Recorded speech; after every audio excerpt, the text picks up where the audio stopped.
Good morning. Welcome to Thoughts That Can Change Your Life. I'm Reverend Lee Wallach. I'm the senior and founding minister of the Agape Center for Spiritual Living in Plano, Frisco, Collin County, Texas. North of Dallas is where I'm at. And I'm so grateful to be with you here. Good morning, Wendy and Raj. I'm calling you Raj because it's so much easier for me because it takes me a while to get these long names down. And today, I'm talking about something that's quite controversial in people's minds, and that is that life is always two-sided. Think about that. Life is always two-sided. There is never one side to life, but we think there is. We've been brought into the illusion that we can have a one-sided life. It can be all good, or our life is all bad, or our life is I'm poor, or our life is I'm not healthy. There's always two sides. There's no such thing as a one-sided coin. There's no such thing as a one-sided life. That's what happens when we live in the world of duality, which we do, the world of senses. That's the world of duality, where there's always the yin and the yang, because in order to experience life, there has to be the yin and the yang. Because if there wasn't the yin and the yang, nothing could be experienced at all, because what would you compare it against? Do you get that? Comparison is the only way to experience.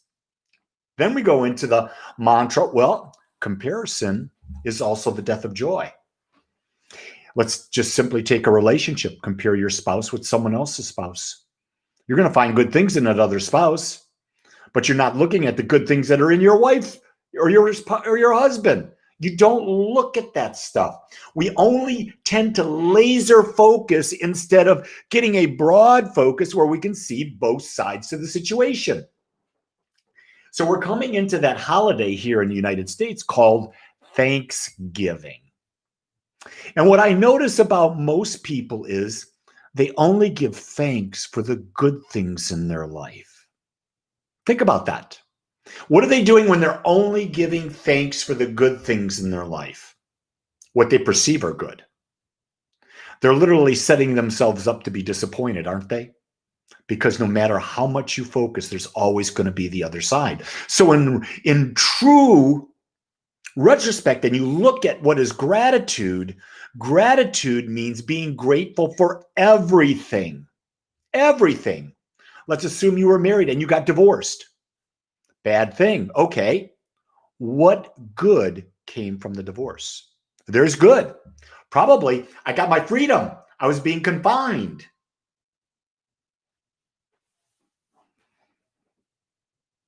Isn't that something?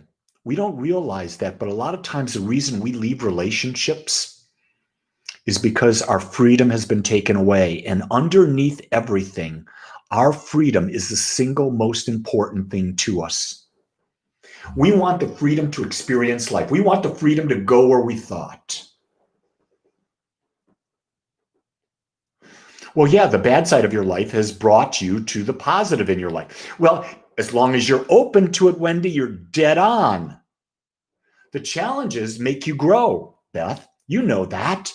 And growth, if you're not growing, guess what? You're dying. In this human form, we forget that we are here to experience more life. How do you experience more life? You grow in your level of awareness. How do you grow in your level of awareness? You're presented with contrast and you deal with the contrast. That's the formula of life. And so a relationship, it's about support and growth. So your partner supports you as you go through becoming your free self, and they sometimes grow you. And what does that mean? They may present challenges to you. They may question you. I know when I get a little too comfortable and I may get a little earthy and obnoxious, not that I would do that, but I do. My wife will say, hey, is this really where you want to go? Is this taking to you your ultimate journey? Is this what you want to experience in life? She doesn't beat me up. She just asks me questions. You see, that's what I love about this world, is that if we just sat down and asked each other questions, wow, could we change our life experience? Instead of always trying to defend everything. Do you notice that right now everything is about defending things and being right? Why can't we ask questions? What's in the best interest of a majority of the people? What can we do that's new and different? Why is it that we have to choose between this and that that's been around for 300 years? Why can't we choose and make it different? Beth wants a little less contrast in the world right now. Well, guess what, Beth? There's always been this amount of contrast in the world. The fact of the matter is, the only reason we see more contrast is because the media, social media, is instantaneously pointing it out. But there's no less contrast right now. It's the amount of how much we're allowing to bombard us. Rest assured, in the Amish nation, in the United States, they're not experiencing any more contrast than they did 100 years ago because of how they're focusing their life. It's all about focus. Your focus will determine whether you have more or less contrast. And then here's a key thing. You get to choose where you put your focus. If you're going to read the headlines day in, day out, and what the media is feeding you, you're screwed. No other way to say that. That's a spiritual word. You're screwed. Because you're allowing them to control your mind, and your mind is what you create from. So in other words, realize if the media is telling you one thing, know that the other side is there and it's equally balanced. Do you get that? As many people that are having problems with COVID, there are as many people not having problems with COVID. As many people who are struggling financially, there are people who are growing financially. It's just the way of the world. I'm not trying to justify one or justify the other. I'm simply saying that's how it is. You go back to the early 30s when we had the Great Depression. We talk about, man, that was horrific. Yeah, but there were more millionaires made during that depression than any other time in history. How is that possible? These people were starving. These people were making more money. I'm not defending one way or another. Get that. But it happens that way. What are you most struggling with? Think about what you're most struggling with. And then ask the question, how am I being supported in that struggle that I'm not looking at right now? Who's supporting me? What's supporting me? It's there. You just have to open up and take a look around and shine your light in a different direction. Remember, folks, there is no one-sided life. That's the illusion. A balanced perspective is truth. Hey, let you know something. I know I do a guided meditation every morning at 7 a.m. Love to have you join me, but I'm also going to be doing a special meditation on Thanksgiving as well as the 7 a.m., but at 1:30 Central Time.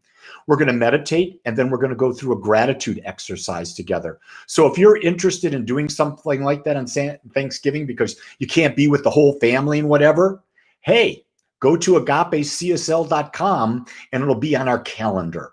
And you'll get the Zoom link and you can join. Deborah, just shine your light on health. Hey, Deborah, here's a secret. Oxygen really helps your body. Go to YouTube. Search WIMHOF, Wim Hof, breathing technique. Do the one that's exactly 11 minutes, not 11 minutes and 1 second, 11 minutes, and start oxygenating your body. The more oxygen you come in, your health will return.